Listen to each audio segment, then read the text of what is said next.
the richest lands aren't there where the mines and the minerals and all those things lay, right? The richest land is that where the graveyards are, right? So, and the reason he said that is because that's where dreams have died, aspirations have died with people, possibilities, potential have died with people. You know, all of the money, all of the dreams, the hopes that they had died with them. So he really encapsulates it, and I can answer that entire question for you in one or two simple words. It's die empty.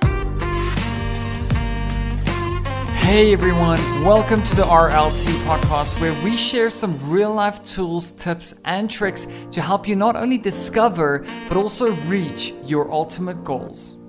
Alright, what's up everyone, and welcome back to episode number 18 of the Real Life Tips podcast. I'm so excited to have you all here with me. My name is Mono. You're joined by Leon as usual. Welcome to the new ones and welcome back to the old listeners. I think we've got quite a few by now. I'm quite proud. It's 18 episodes. I think, I think many people thought we won't get this far. Always happy to prove them wrong, eh? For sure, Leon. And I think we've gone through so many ups and downs. I mean, as we speak, in this episode that we're busy recording now, about 5 or 15 minutes ago, the power went out. Okay, if you live in South Africa, you know what we're talking about, right? We're talking about load shedding. It's absolutely crazy. And it's something that sometimes, you know, it's on schedule. Sometimes it's not really on schedule. But the power just cuts out entirely for an entire suburb or an entire region. Leon, I think you're the best person to explain load shedding to some of our listeners who have never heard of load shedding. Just try and capture what it is that we're going through at the moment and how frustrating this is when we're trying to get stuff recorded and get our episodes out. Anytime. So for the South African listeners, you can pretty much fast forward for this little rant that we're going to have now. But yeah, so myself and Manu spend nighttime recording our show, and that's just because, you know, there's less noise and, you know, we have day jobs as well. And we live in this wonderful place, really beautiful place called South Africa, but we've got more people and more demand on the electricity grid than what our sole provider of electricity can give to the country. And you know, when it gets like now, it's quite rainy and it's a cold week and so on, you know, the coal that is used, this is all going to sound really ridiculous, but the coal that's used in order to create fire that later on translates into electricity in your power sockets gets wet from the rainfall, and then they can supply even less power than the already saturated electricity grid. And I mean, it's nighttime now. Usually some people are probably asleep by now. It's almost midnight, and Martin is sitting without power, and we need to record, man. So we made a plan. I think Martin just delightfully went and got, I think, 6 or 7 different power banks from his house, and he's got some lighting going there. He's got his laptop with his recording equipment. That's all working fine. And I'm sitting in the luxury at my house, at my home studio with proper electricity. And I really feel fortunate at this time. And we'll see how this episode goes. If we do mess up here and there, just bear in mind that we went through what is what we just call load shedding. So you can go and Google that, load shedding in South Africa, or load shedding in Eskom.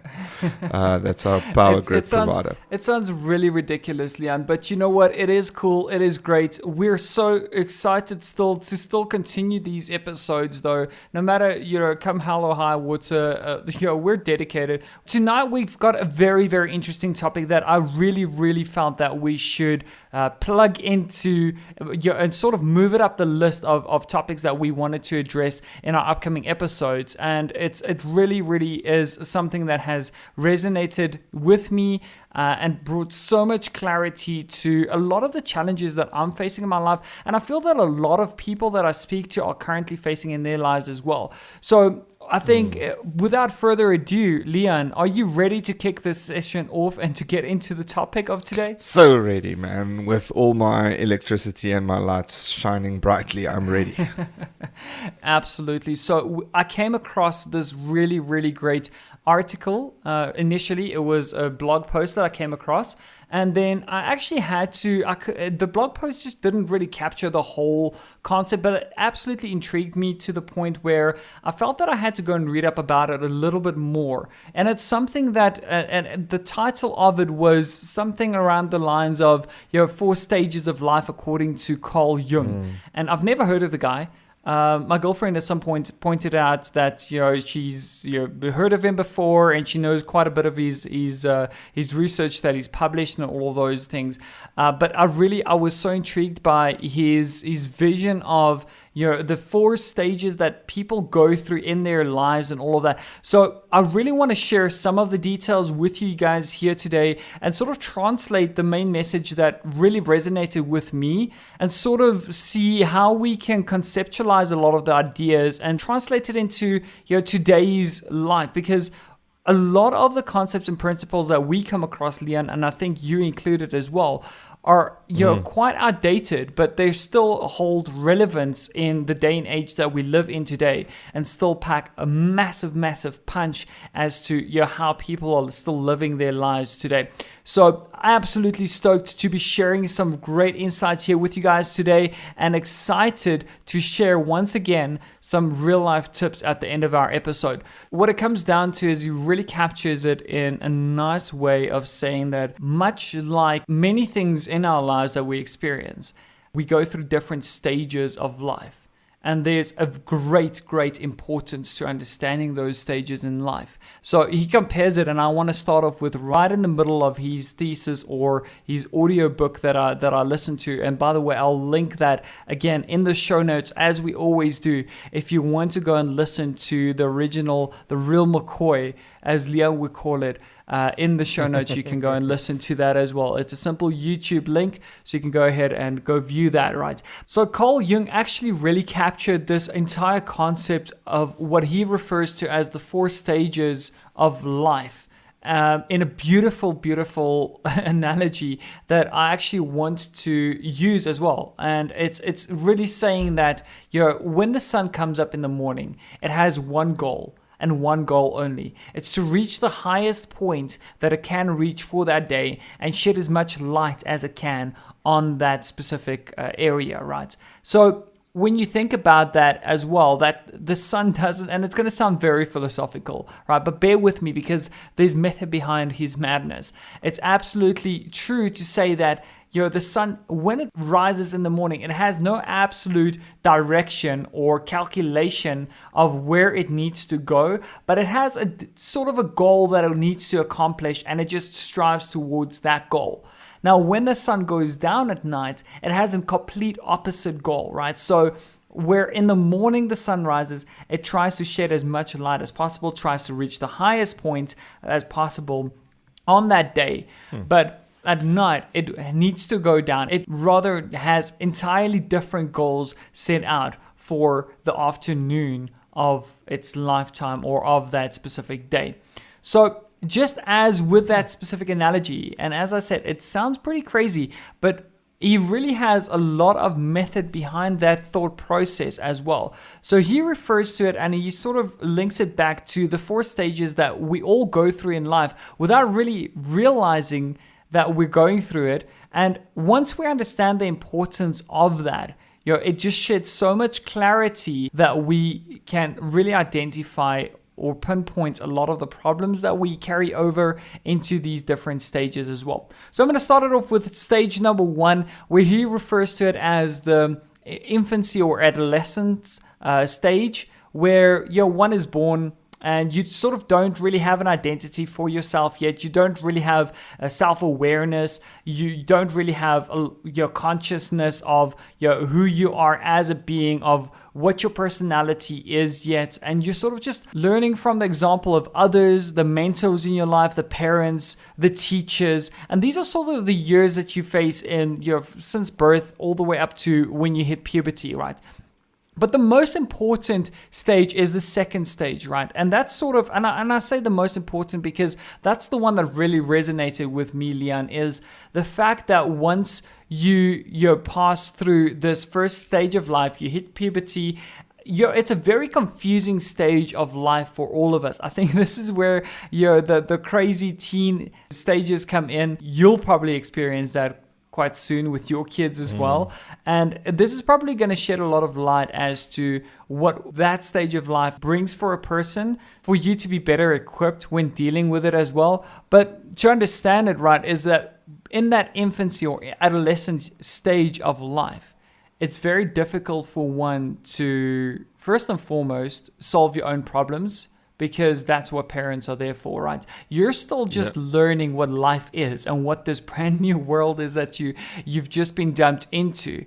And it's very difficult for you to identify problems and try and solve them. That's why we've got parents. That's why we've got teachers. That's why we've got mentors and leaders in our lives at that very young ages to help carry us and help guide us towards what's wrong and what's right in life.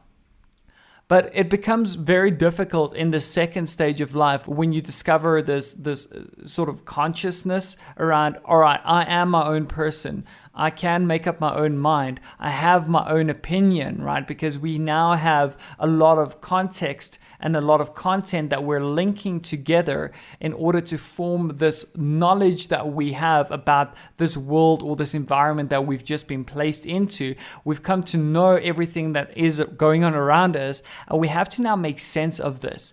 And it's a very, very confusing stage for us to transition into. But the main importance of that, just getting back to the analogy that I used earlier on, or the metaphor of the sun, right? So once we enter the second stage of life, and this is where a lot of us are finding ourselves in at the moment, it's that phase of life where we've got one aspiration. Just as the sun had its aspiration or its goal to achieve the highest point, to shed the most light, right? In your 20s to approximately midlife, he calls it 35 to maybe 40 years in age. This is where we all want to achieve everything there is to achieve in life. This is where we want to make the most money, where we want to buy the coolest cars, we want to buy the prettiest houses, have the most kids. In some cases, maybe not the most, but in some cases, you want to have a decent amount of kids. You want to grow. It's all about growth. It's all about aspiring to greater things in life, right? And it's just the way that we've been programmed, right? And just as the sun is destined to reach its highest point, that's sort of the focus of the second stage of life.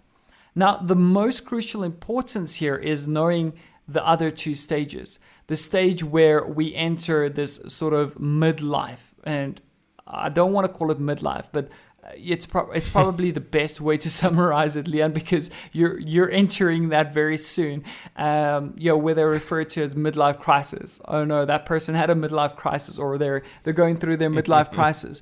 But it's actually been statistically proven as well that the numbers are staggering when it comes to depression for men and women between the ages of 35 to about 40 years.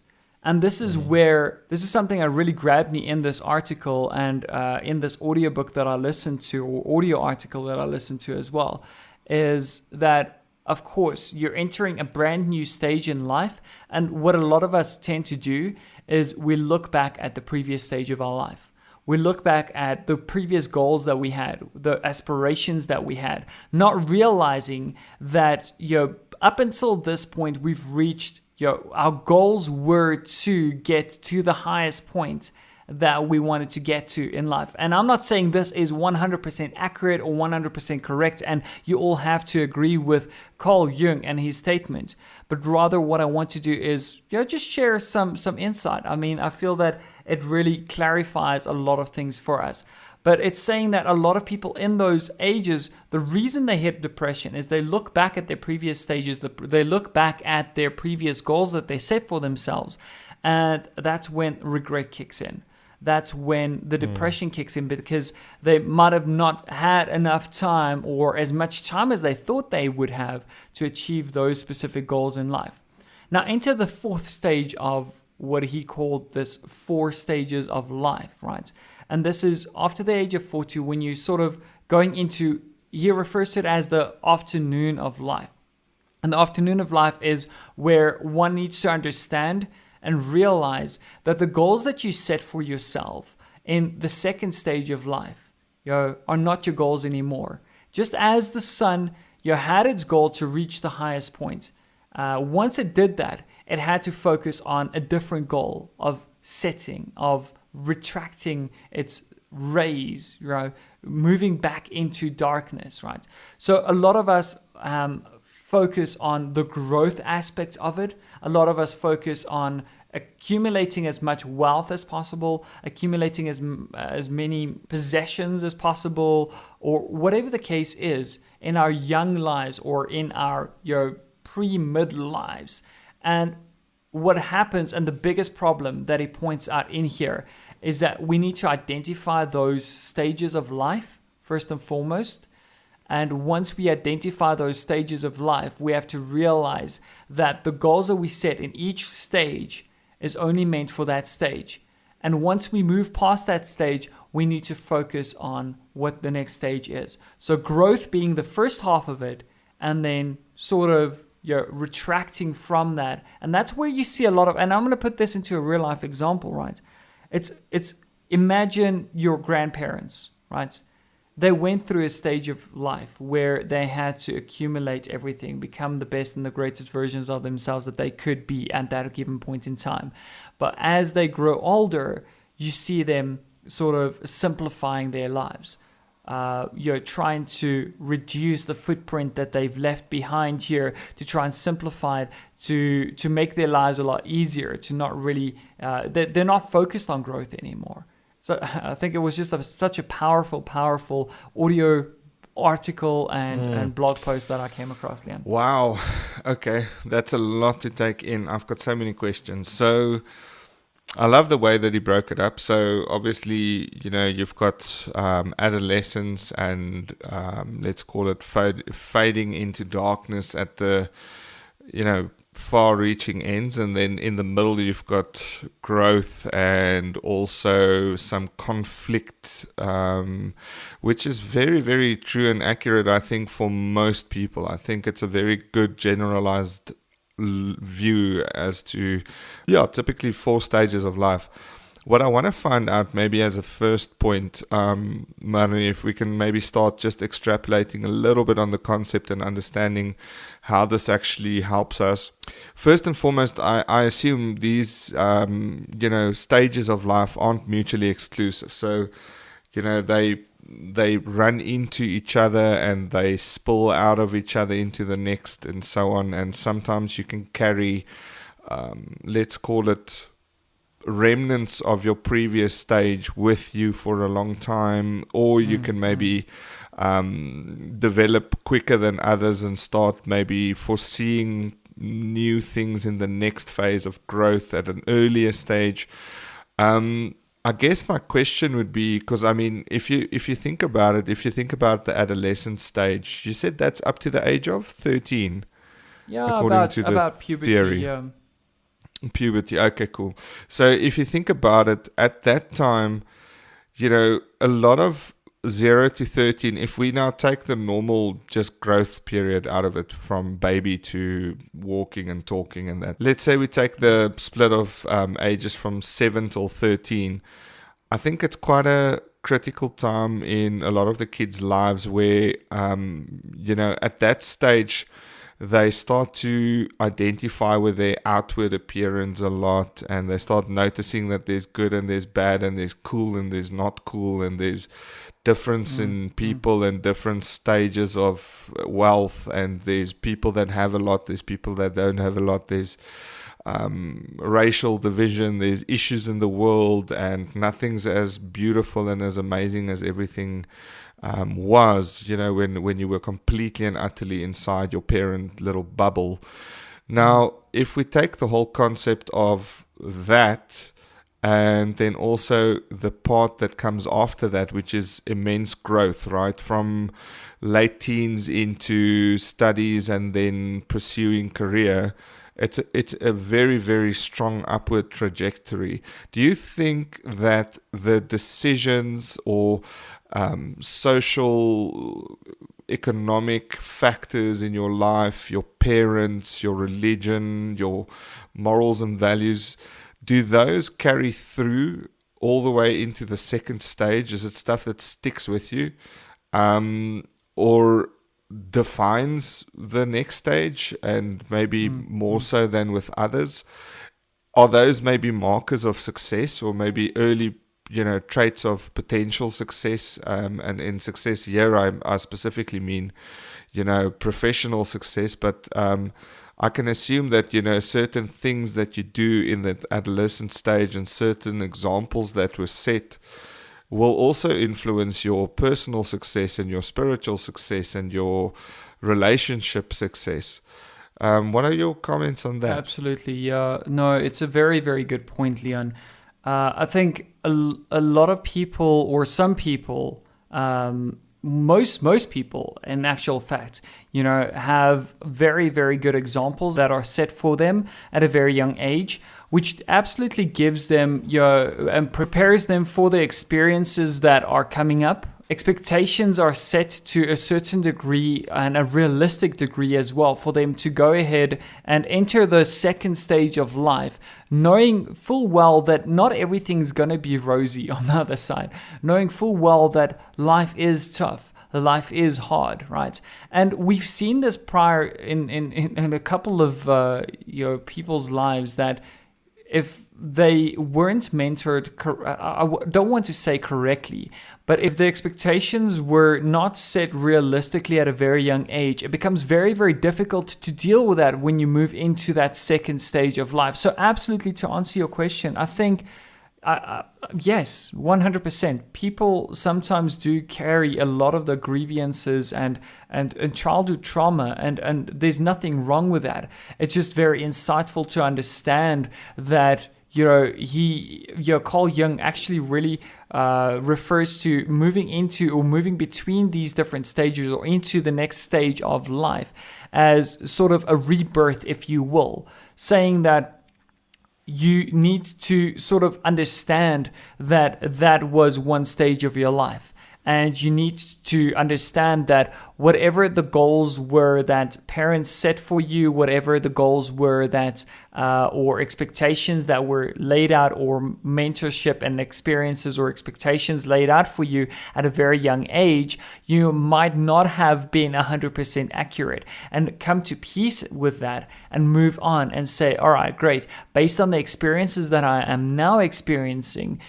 this is what life is. This is my perceived reality. And I need to try and move into that and play into that and understand and learn by myself, and try and unlearn or let go a lot of the stuff that I've experienced in the previous stage of my life.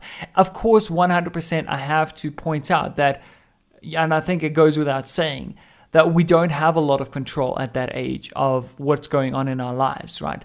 We're sort of put into this place and put into our circumstances, and we can't really control a lot of that because we're still so young. We don't really know what to make of that. But it's moving past that and saying, all right, I'm now in this brand new phase of my life, or brand new stage of my life, that I have to set goals for myself, and I need to stay true to those goals, or try and focus on those goals, or even discover, what those goals should be for myself that will carry me up to the end of this cycle, or to the end of this stage of my life as well. Yeah, I think it makes a lot of sense, and it's quite interesting. There's so many questions that I still have with regards to this first stage, or the first and second stage. I mean, obviously, I tend to think, and having small kids of my own, that a lot of, I think, what comes later on in life gets molded now as they are young, and I feel that would inevitably then also depict in some way, shape or form certain paths that will cross with my kids' lives later on. Now, if you take the 4 stages of life, it kind of makes sense because you start by just self-discovery and learning who you are and what the world is and so on. Pretty much until 13 or 14, you'll have a good idea of what the world looks like, how it works. That there's things like money and currency and status and class and politics and stuff like that. I think you'll know all of that by then. And it's sitting with all of that information and then starting to find out that you can decide things and you can make choices. And you can start finding your own and chiseling out your own little destiny. That's pretty much where you start. Yeah, it's a level of consciousness. Yeah, exactly. And that's pretty much what you start doing. And I guess that's exactly right. I mean, if you think about the way that Carl explains, right after 13 or 14, you start literally at that age already thinking about what you're going to end up doing in life. I mean, schools even start forcing you to select certain subjects that, speak to specific skill sets and stuff like that. So, yeah, you actually start, chiseling out what your future is going to look like. What are you going to study? What are you going to end up doing professionally? What you end up doing professionally kind of has a direct correlation as to what kind of income you'll receive, which means what kind of area you might be able to live in, which then again creates a specific social, economic environment for your kids to come, etc. It's just really fascinating how these, let's call them phases, as Carl said, or stages, how that actually impacts upon the next one. So to come to my second question, the impact that your next and your previous stages have upon each other, is that something that you can avoid and foresee and then know that it's coming so you can make a course correct because you know that this is just a phase? Or is the concept purely philosophical and you need to actually still make your own way in this world? Yeah, I think it's a very, very interesting question, Leon. I think we shouldn't be bound by the ages first and foremost, because I feel that you can't sort of box everyone into the same little box to say that if you're at the age of 35, give up on all your hopes and dreams because, this has sort of been it for you. A lot of people, thrive. Most big business owners, including Richard Branson that we spoke of in the previous episode as well. I think most of their success came after the age of 40, like massive success came after the age of 40. I mean, there's so many big business owners that I not personally know, but that I've come across that have achieved their major success after the age of 40. So it's not saying it's absolutely not possible and you should stick to the age groups or the numbers, right? But really to get back to your question, I think first and foremost, one thing that stood out to me during this research was the fact that what was in the past is the past. And you need to understand that definitively, even though you're not bound to the age or the numbers that we've just mentioned, understand when you're moving into that next phase of your life. So what I mean by that is that if you're in the stage of your life where you're aspiring to growth and everything that you want to accomplish and your aspirations and all that, it's really saying grab that moment, grab it as it stands right now, understand that you're in that stage of your life and just go for it. Go for reaching to the highest point that you could possibly imagine. Again, getting back to the analogy of the sun. If you think about that, the sun wants to reach its highest point. So if you're in that stage of your life, 100%, then go for it, go reach for it. But also understand that there's a lot of people that face the afternoon, if I could sort of put that in inverted commas, as Carl would call it, the afternoon, and your aspirations and your hopes and dreams for growth were sort of a thing of your previous stage in life. Moving into the next stage of your life, understand that you can't hold on to what your goals were back then. And you see this happening over and over again, where you get to a cocktail party or you get to a family gathering and there's you're a friend of your granddad or a friend of your grandmom, or the older generation is present. I don't want to call them old people. But you always see that where they sort of cling to one specific experience or one specific regret that they had when they were kids or when they were younger. And they tell you over and over about that same story, as if they're living with that and carrying that on their shoulders for the afternoon of their life, saying that you're young now. Go out, go travel the world, go do these things. Because why? Because those were their goals when they were younger. Those were their goals when they went through that second and third stages of their lives. And they're still clinging on to that. So one of the main things, and I think, with asking this question, you're actually gnawing at the core problem that he addresses within this specific article. It's the fact that we carry this burden of the previous stage of our lives with us into the next stages without rebirth, without saying that those were the previous goals that I set for myself. And I need to come to a point where I let go of that and look at what my new goals are. So if it is the fact that, I can't go back, I can't go change anything in my previous stage of life.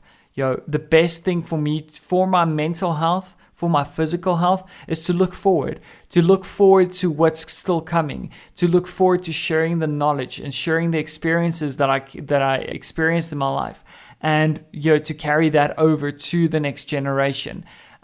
So that could come from two sides, right? Because they could be there saying that go travel the world, go experience everything that I wanted to experience while you're young. That could be sharing wisdom, but a lot of the times what you could find is that that's actually holding on to a lot of resentment, a lot of regret of the things that they did not pursue in their lives.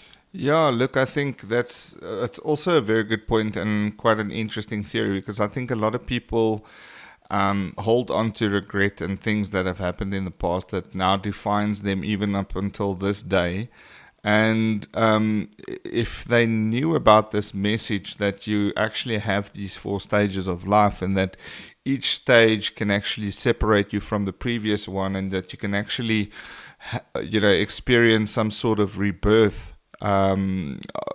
post every single stage. That's a very freeing concept, I think, to a lot of people, being able to know that, listen, you are going to have these specific areas in life where you're going to transgress from one specific set of,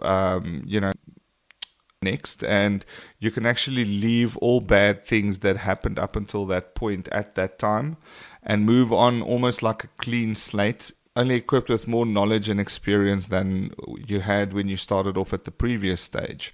If we take the last stage, now you mentioned something interesting earlier, and maybe this is something that I think a lot of the listeners are thinking about now.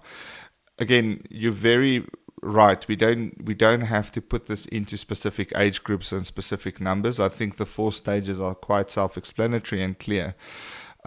But you do find a lot of late bloomers as well. You do get a lot of people that strike it very rich at the end of their, almost at the end of their lives almost.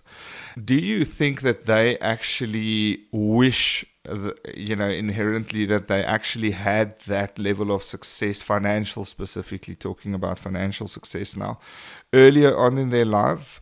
Do you think that you should be quieting down your life at that time when it's, when you're older, when you're, nearing the end of your path, for lack of putting it in a better way? Should you be quieting things down? And, is there a right or a wrong answer even? I don't know.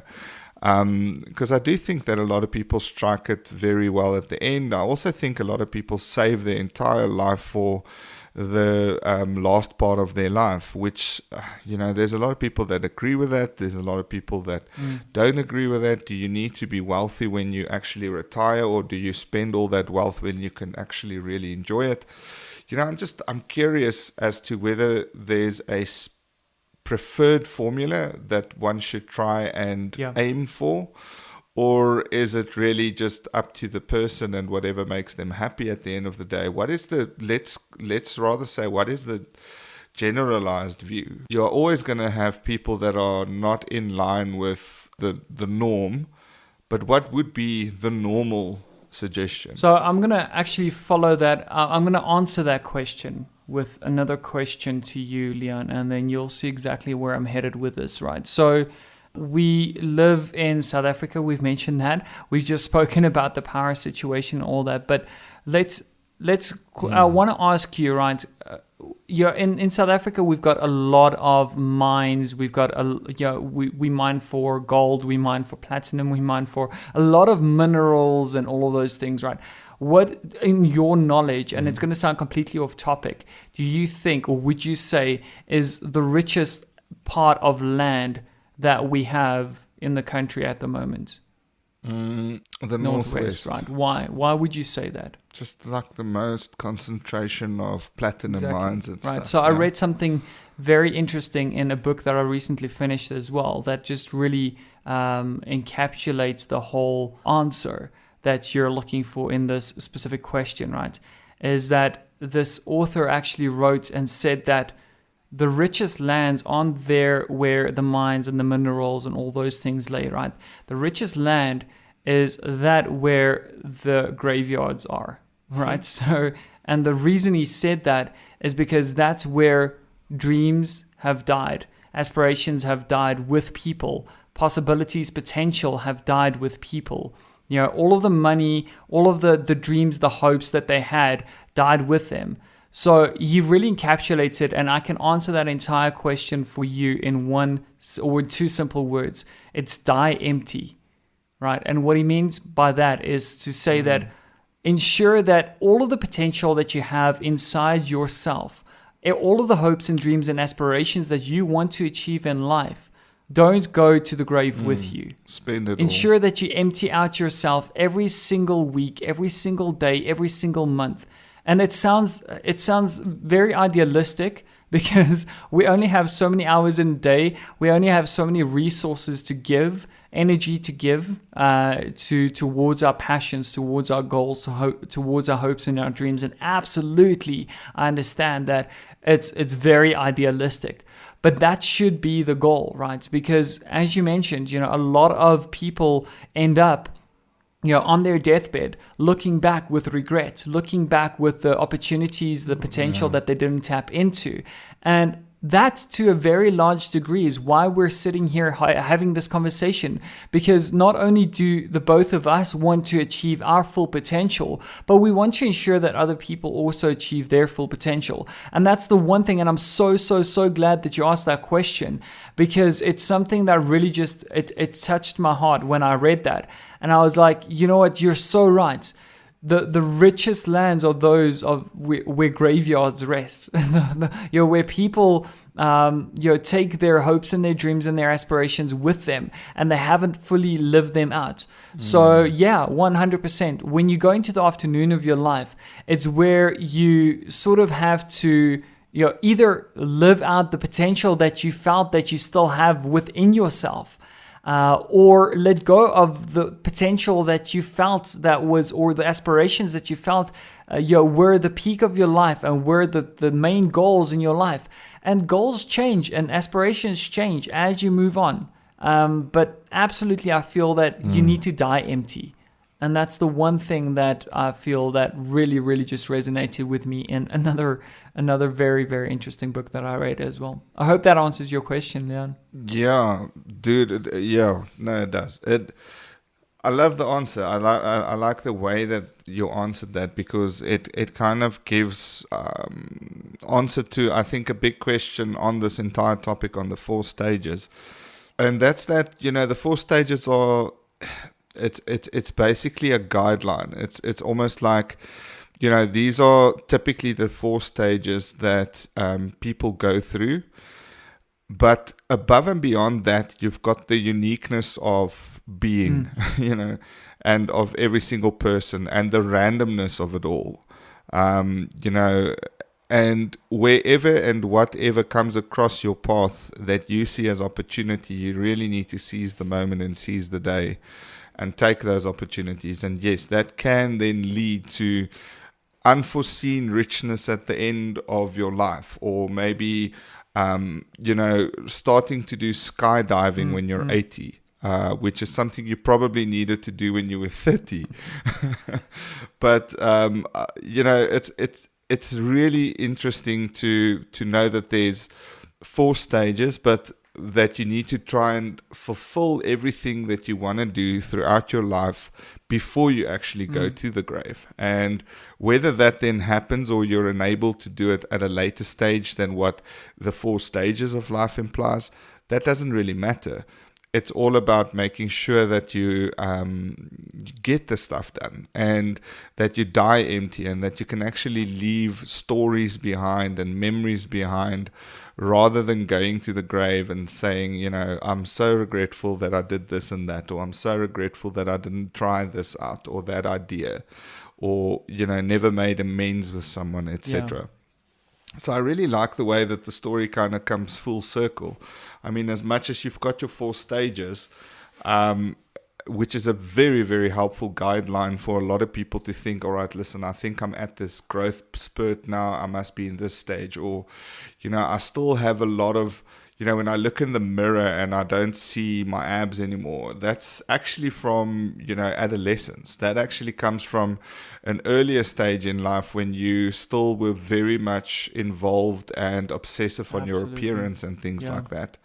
And you shouldn't actually carry that extra burden of needing, social acceptance from people purely based on external, appearance later on in life. It doesn't matter later on in life, because your priorities change. Your priorities go from wanting to look sexy and lean to raising children and building wealth, which seems like a much more fulfilling and wholehearted idea than the latter. So extremely interesting topic. I like for me at the beginning of this, it was quite a new concept, something I didn't really hear. I've heard 4 stages, and I've heard several different depictions of them.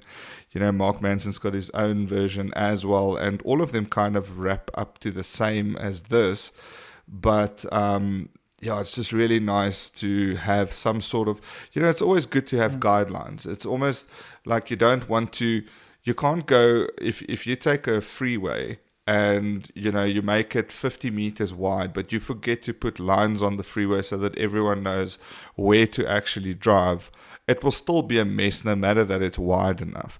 The same way life needs to have guidelines and rules and suggestions and things that are normal and things that are abnormal, so that you kind of have an idea where you're at or where you stack on that list. So no, really, really interesting. Sure, it's really just wrapping your mind around a lot of the feelings that you go through, a lot of the experience, because life is confusing. Life is so complicated. I've said this before. Life is so complicated. And we're constantly here trying to figure out sort of, what the meaning of life is, what's my purpose, what are my passions, how do I build myself up, is wealth really something that I'm striving towards. All of these things come into play, all of these questions constantly, and it's so difficult that you want to sort of have a guideline, but it's also, it becomes more complicated when you realize that you can't follow in the exact footsteps of someone else. Each person would have to find their own way, and that's what makes it the most difficult of all. It actually brings me to another closing thought here, I think, just before we go into the tips. It's the fact that we try and follow in a lot of people's footsteps, right? So, and the way I want to capture this, Leon, is you've recently now introduced me to this great show called Vikings. And I'm addicted. Awesome show. It really wasn't. I didn't think that I was gonna actually enjoy it, but then I gave it a fair shot, and I'm addicted. I'm really, really addicted. I can't wait. to get through the next season and all that, right? So if you think about Vikings, right, so these guys are constantly out on this journey, right, getting on their boats, going out in the ocean, discovering new land that they can raid, that they can get riches from and all that. I'm not going to give you guys any spoilers or anything, right? But that's sort of like a lot of the principle of the storyline is written around that exact concept, right? Of going out and discovering new land. Now, what a lot of us tend to do in these stages of life as well is we try and follow in the footsteps of others. We try and do the same things they do to accumulate the money that they accumulated during those specific steps. But what we seldom realize, and more often than not don't even realize at all, is that by stepping out of the ordinary, following your own path, having a sort of a guideline, but thinking outside the box of how to address a specific problem and discovering going out to sea, not seeing the shoreline for a very, very long time, sure is risky at first.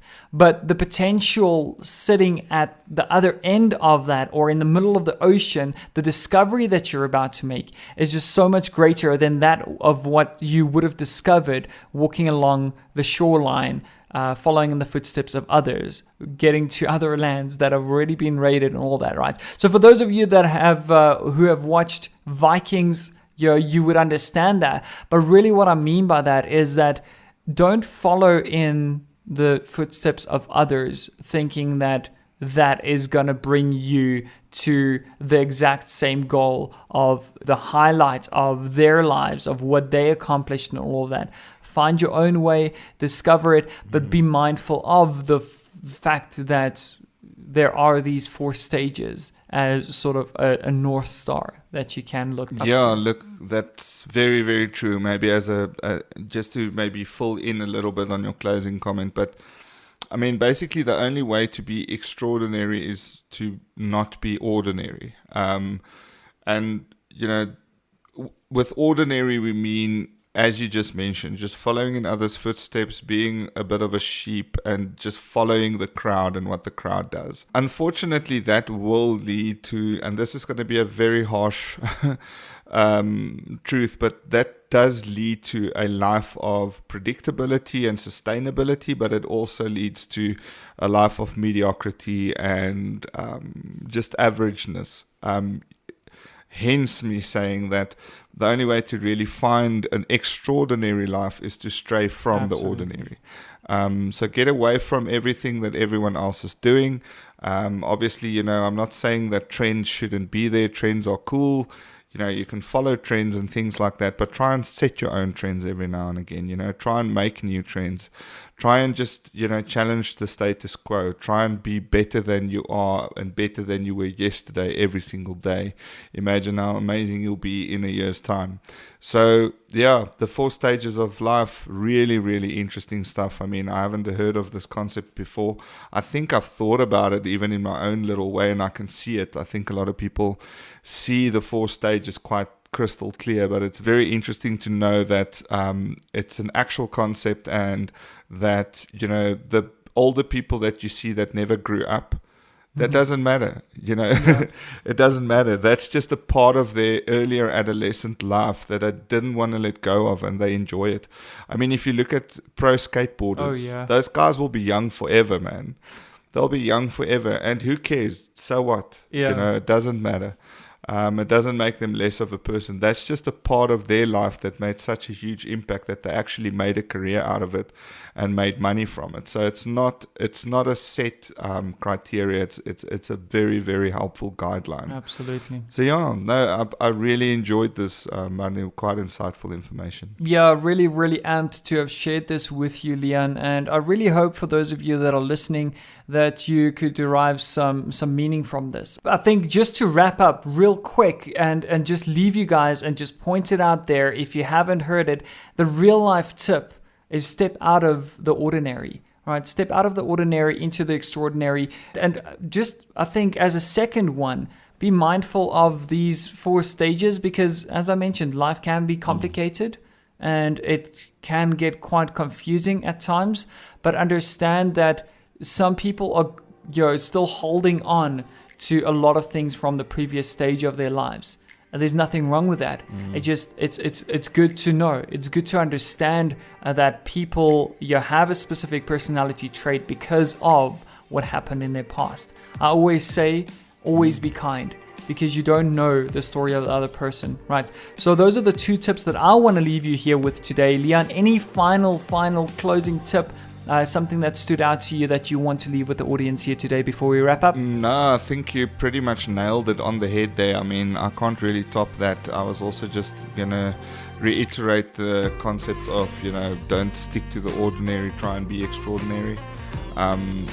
That's pretty much it from my side. I really enjoyed this moment. Absolutely. Guys, girls, ladies and gentlemen, thank you again so much for listening to another episode of the Real Life Tips podcast.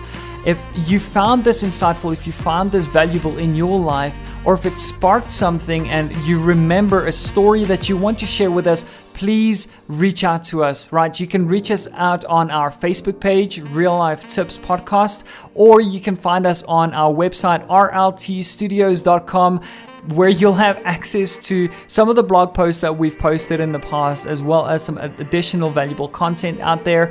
And you can access all of our episodes from there and download them and comment on them. So please share your feedback, share your ideas. If you have anything interesting to share on this topic, please reach out to us.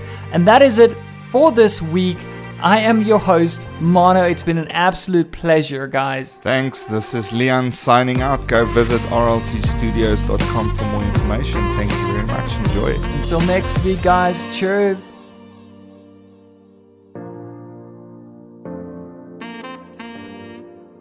Hey everyone, thank you so much for joining this episode. We really hope that it inspires and motivates you. By the way, we're giving away a free 5-step personal budget template that will help you take control of your financial goals. So just head over to rltstudios.com, sign up for our newsletter, and we will get that right over to you. So head over to rltstudios.com and we will see you in the next episode. Until then, cheers.